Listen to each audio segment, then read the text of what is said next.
This is The Top, where I interview entrepreneurs who are number one or number two in their industry in terms of revenue or customer base. You'll learn how much revenue they're making, what their marketing funnel looks like, and how many customers they have. I'm now at $20,000 per top. 5 and 6 million. He is hell-bent on global domination. We just broke our 100,000 unit sold mark. And I'm your host, Nathan Latka. Okay, Top Tribe, this week's winner of the $100 is Rich Jones. Okay, Rich Jones, he is stuck in corporate. He wants to break free. He's binging on the show. For your chance to win $100 every Monday morning, simply subscribe to the podcast right now on iTunes and then text the word Nathan to 33444 to prove that you did it. Guys, if you want an easy tool to use to book your meetings back to back, to batch your calls, to make sure people actually show up when they schedule, you want to use Acuity Scheduling. It's what I use for all my podcast interviews at nathanlatka.com/schedule. I'll tell you more about how I use it later on in the episode. Nathan Latka here. This is episode 505. Coming up tomorrow morning, you'll learn from Alan Willie. His company Clipfolio has raised $7.9 million, just past 7,000 customers to help you build a smarter business dashboard.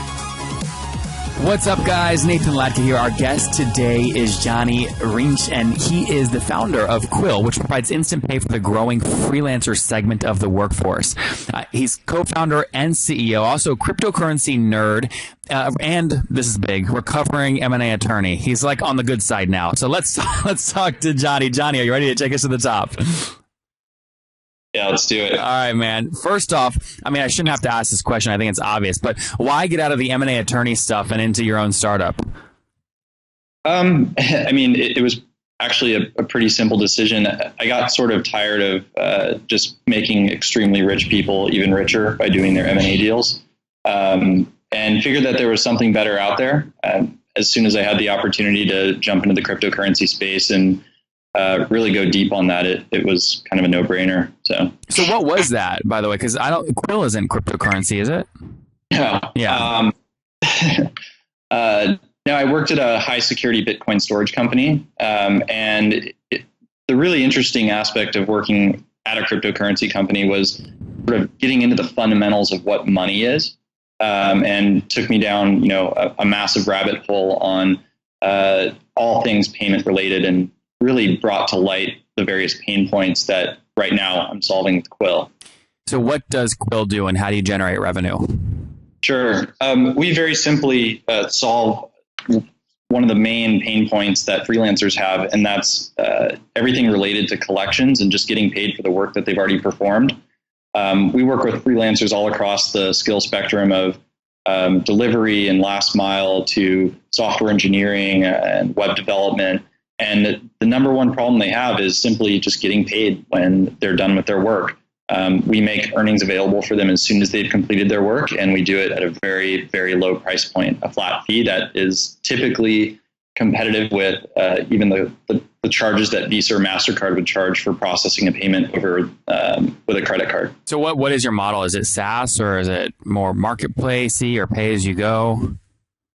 It's all transactional. So the service is available for any independent contractor or freelancer that has an account with us. And literally, we just make their earnings available as they're there. So if somebody is waiting 30 days and they would prefer not to wait, those earnings are just sitting in the Quill app waiting for you if you want them. And if you don't, that's cool too. So it's all a transactional based model. Okay. And what year did you found the business in?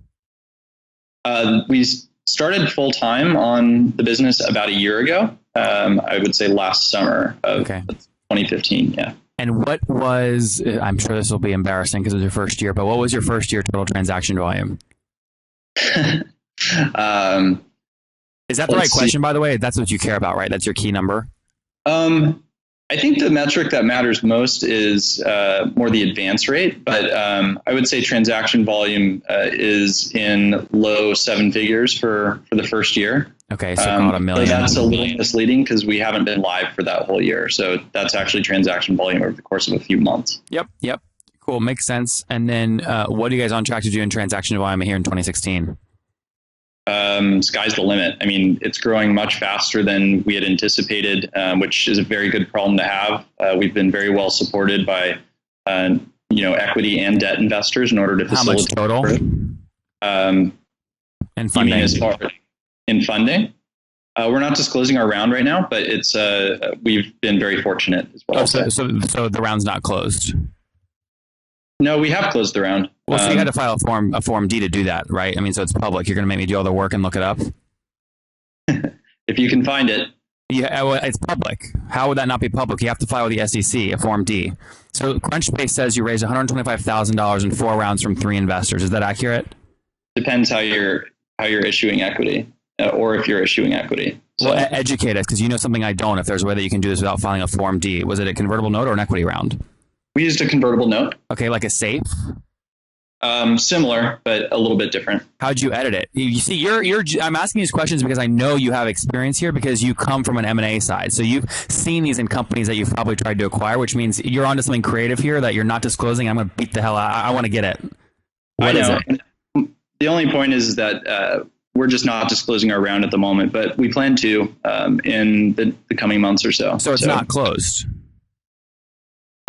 Because it has to be disclosed, right? Like you have to file within 15 days with the SEC after you've closed a round. Like that's right. Am I wrong? You're making faces, which means I'm wrong. Where am I wrong? You know more about corporate stuff than I do. So, do you not have to file with the SEC? How can you? I mean, this is valuable. If there's a way to raise capital without having to file, we want to know about it. We haven't issued any equity, so we wouldn't have to file anything. Got it. Yeah. Okay. So nothing's closed yet. It's not announced. We have not announced it. That's right. Okay. I'm trying to figure, there's a nugget there. So you've closed it, but you haven't announced it. I'm wondering if there's some new law that I don't know about that my audience can take advantage of. No, there's no new law that I'm aware of. We've used, a very standard structure. Okay. So. Okay. All right. Fair enough. Good. So going back to the question, so in 20, not the funding question, the one before that. So in 2016, what do you guys think you'll do in total transaction volume? We should be pushing, 8 figures, I would imagine. But okay. So, I mean, it's November now, so you have a good guess of what it'll be. So we'll say somewhere around 10 million-ish, but these are not the important numbers. You said that you used a different term, which I haven't heard before. You said, was it push-through rate? Well, so it's the difference between so if you're thinking of a company in terms of GMV, we have a similar metric. What is GMV? That's just total amounts that are processed through our platform versus amounts that are taken as advances. So think about that as the total amounts that we could make available versus the total amounts that we actually have advanced. And that's actionable versus what has been actioned upon. So let me actually tell a story around this, and you tell me if the story is accurate. I use Quill to capture my payments. I have $5,000 in my Quill account. I have not clicked a button that says transfer to my bank yet. So you have 5,000 that you could advance, but you haven't. Then the number that would be the quote push through is if I say deposit $2,000 of this 5 to my bank account, that $2,000 now becomes push through. Right. Okay. And that's the difference between, what were the terms you use? GMV and what? Well, I wouldn't use GMV. It's just sort of, we call it earnings under management, or we use various terms in-house, but it's just the top line amount that could be advanced versus what we actually do advance. Okay, versus actual. Why would people not actually advance it? Is it literally just that they haven't logged on, or is there any other reason they'd leave it with Quill? I mean, some people don't need the cash, or they would prefer to wait and not pay the fee that we charge. We find that somewhere between 25 to 50% of the advances that are offered are taken for various reasons. Wait, so people they'll do a job and 50 to 80% of the time they won't take it out of Quill because they want to avoid the Quill fee? Well, it's totally elective, right? So if you want cash now, it's fine. If you want to wait for 30 days, then you can do that too. Okay. I didn't know that. So if they wait 30 days, they don't have to pay a fee. Correct. Yeah. Okay. Right. I missed that. Oh, so that's very valuable to you guys. You're basically buying. You're like a bank where you've bought 30 days where you can do all kinds of fun things with that money to earn returns on that too, right? No, we can't do that. There are numerous regulatory reasons why we can't really ever touch that cash. So literally, we're just waiting to collect on it if we pay out the advance up front. Oh, so you're taking the risk. You're actually guaranteeing the payment, and you're like a sexy like credit card capturing like payment agency basically. Well, sexy, yes. I mean, you're basically saying, Nathan, you gave a statement of work for $5,000 to this company. You completed it. Here's your file. Show us the signed statement of work, and boom. Quill's going to guarantee that $5,000. You're then doing all the bullshit related to following up with that person 10,000 times to actually get them to pay. Correct. What's the default rate on that? Currently 0. Really? Yeah, but that's also because, as I mentioned, we launched the platform fully live very recently. So we're being necessarily conservative about, our underwriting model. So you'll analyze somebody before they sign up, and you won't even take them if you think there's a chance of default. We actually don't turn anyone away. It's more of if we're able to make some of the earnings available in advance or not. And that all happens actually on the spot using our credit underwriting algorithm. Oh, this is very interesting. This is really interesting. I like how you're playing with money like this. I mean, because I deal with all these, old white guys who are bankers and very boring. You think they're going to die at any moment. And they're like, well, we can't loan this one's much against your AR, right? You're basically saying, we're just going to flip it on its head. Show us what your accounts receivables are, and we'll even advance that to you and help you guarantee and collect it.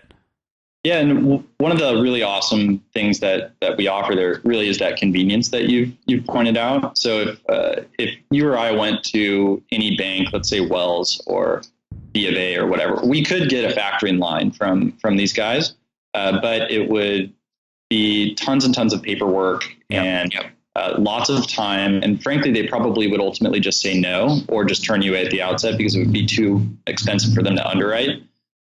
We've cracked that whole sort of origination and underwriting process to make it really, really cheap and efficient for us to do that for, on the user side and for our own benefit. So it makes the experience much, much better for the independent contractor or freelancer. Okay. And then remind us again, how do you guys make money? There's a fee. What's the fee? Yeah, it's really, we charge basically we discount the amount that we're advancing depending on our underwriting. So let's say that you have $100 that you've earned, and we think that it should be, there's some risk that we're not going to collect on that. So we discount it by $1 and send you $99. And then assuming we collect the whole 100, that $1 is the fee that we made. Again, so let's assume that does happen. How do you make money? Let's assume what? Sorry? So you said you hold back $1 initially. Let's then say you actually get the full 100%. You're saying you keep that $1. You don't pass that through to me. Correct. So I only see now. Okay, I see what you're saying. So it's a success fee, right? There's no risk for me to use you. Exactly. We'll guarantee a certain amount up front, and then it's up to us from there to make sure that we can collect it. So really the question is, you probably have a very sophisticated kind of model of trying to figure out how much risk is associated with $100 from me versus the other contractor somewhere else. And it's basically, you've got to present it in a way to me that gets me to agree to the discounted rate that you're going to front, and that becomes your profit margin basically on every $100, advanced. Correct. Exactly. Interesting. Very cool. Okay, real quick, some rapid fire stuff here because we got wrapped up in some other stuff, but that was a good conversation. Team size, what are you guys at? We're at 13 right now, and we have another one coming in at the end of this month. That's split mostly tech, but between G&A and some sales folks too. Where are you based? We're in San Francisco in the Soma area. Okay, very cool. And what is the okay, you said San Francisco 13. Working on closing around transaction volume. How many unique contractors have used you guys, both free and paid? Sure. We're in the thousands on contractors. Okay.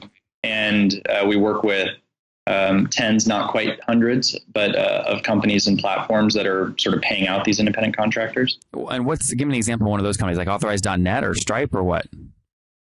No, I mean, these are like typically the best way that our model sort of fits is with companies that traditionally employ or use independent contractors as a meaningful part of their business. So you can think about like staffing firms or marketplaces. Those are all sort of great companies for us for the contractors. Like TopTal or Upwork. Yeah, I'm not going to say whether or not we work with either of those guys, but they do. He's smiling. Those are great examples. All right, cool. That makes good sense. All right, so thousands of contractors is used, 10 to 50 or tens of companies like the Upworks of the world. He's not confirming or denying that, but somewhere tens of those kinds of companies are using you guys on the other side. Any other parts of this business model that I'm missing? I mean, the broader vision for what we're doing is we're really trying to make the freelancer lifestyle much easier than it currently is. And the reason why it's not as easy is there's just a ton of lacking operational and financial infrastructure. We're helping with that financial piece, and we'll be rolling out additional products that sort of streamline that side of the freelancer lifestyle. How do you so I put a lot of I'm buying companies right now and I don't want to hire technical co-founders. So I put all of my work through nathanlacka.com/TopTal. One of the reasons I do that is because they just make the finance super easy. Like they just have my credit card, it bills it. Like there's no risk of me not paying because they have my direct bank information basically. Why would they need you to de-risk that further?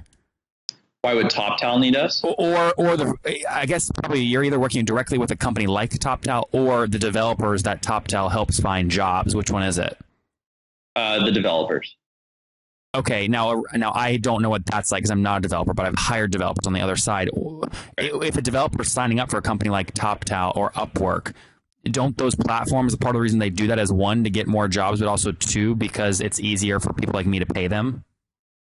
I mean, the risk model is all over the board. So I know that companies like staffing agencies or places like Upwork or TopTal, they have some very creditworthy payors, and they have others that they have to chase. And so at the end of the day, the independent contractor is sort of removed from that process in that model in particular. And so the service we offer very simply is just we'll guarantee the income. And that at the end of the day addresses that baseline concern that the developer would have. Got it. Very cool. Well, Lars, as you keep, sorry, John, as you keep building, I'm reading bios as we do this, but where's the best place for folks to connect to you online if they want to follow you as you build this? Sure. Everything's available through quill.co, QWIL.co. We have a blog up, and you can also follow us on social media at Quill on Twitter. All right, guys, I talked about this earlier, but I schedule so many meetings it would blow your mind. I mean, all my podcast interviews, right? Hundreds of entrepreneurs I talk to monthly. I schedule, and you know what? I do it so efficiently. I get them all to agree to my calendar, so all the calls are back to back to back. That means I'm not switching in between tasks all day long. I get them to batch so that I can be very efficient. It's so critical. And I use a tool called Acuity Scheduling to do this at nathanlacka.com/schedule. It eliminates the back and forth between me and people I'm trying to meet with. It makes it very simple. And most importantly, they help me keep my no-show rate very low because they send out reminders. Helps you look very professional. So go to nathanlacka.com/schedule to sign up. And you get a great deal. You guys know this. I hit people hard. I make great deals. And Gavin, the CEO, has given us a great deal. If you sign up like normal people, okay, on their website, you only get a 14-day free trial. If you use my link, nathanlacka.com/schedule, you get 45 days free. Okay, it's the best. It's free. Go to nathanlacka.com/schedule right now to sign up, and I'll see you there. All right, Top Tribe, will link to John and those links, quill.co at nathanlacka.com/the top 505. Again, /the top 505. All right, John, let's wrap up the famous five. These are quick questions, rapid fire answers. These will be cake compared to what I've already thrown at you, all right? Number one, favorite business book. Favorite business book. Let's say 0 to 1. Number two, is there a CEO that you're following or studying right now? Elon Musk. Number three, is there a favorite online tool you have, like TopTal? Probably TopTal, actually. Oh, nice, cool. How do you use them? We have some of our engineering team that are TopTal freelancers. And how's that compared to your actual full, the employees you actually hire development team?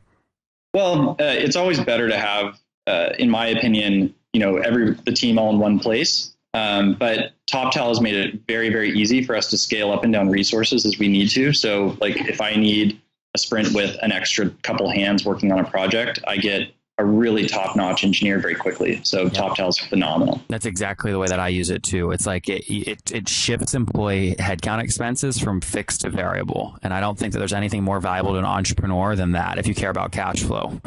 Yep. Awesome. All right. Next question. Yes or no? Are you getting 8 hours of sleep every night? No. And what's your situation currently? Married, single, you have kids? Married, no kids yet. And how old are you? I'm 32. Okay, so last question, Johnny. Take us back 12 years. What do you wish your 20-year-old self knew? But I did not have to go to law school. All right, guys, go tell your parents. If you're listening right now, high school, thinking about your parents are going, go to law school. You say, parents, go call Johnny. He said I don't have to go to law school. But there you have it. Johnny's building something special. Recovering corporate M&A guy, now building Quill.co, has helped thousands of, again, contractors collect their money, approaching $10 million in total transaction volume here in 2016 with his team of 13 based in San Francisco. Johnny, thank you for taking us to the top. Thanks, man. If you enjoyed Johnny today, go back and listen to Lars yesterday. Lars is the CEO of MailPlane app, which just passed 10,000 customers with the goal of helping you get more out of Gmail. Okay, Top Tribe, I'll see you bright and early tomorrow morning. And don't forget, before you listen to any other episodes, subscribe on iTunes right now for your chance to win $100 every Monday.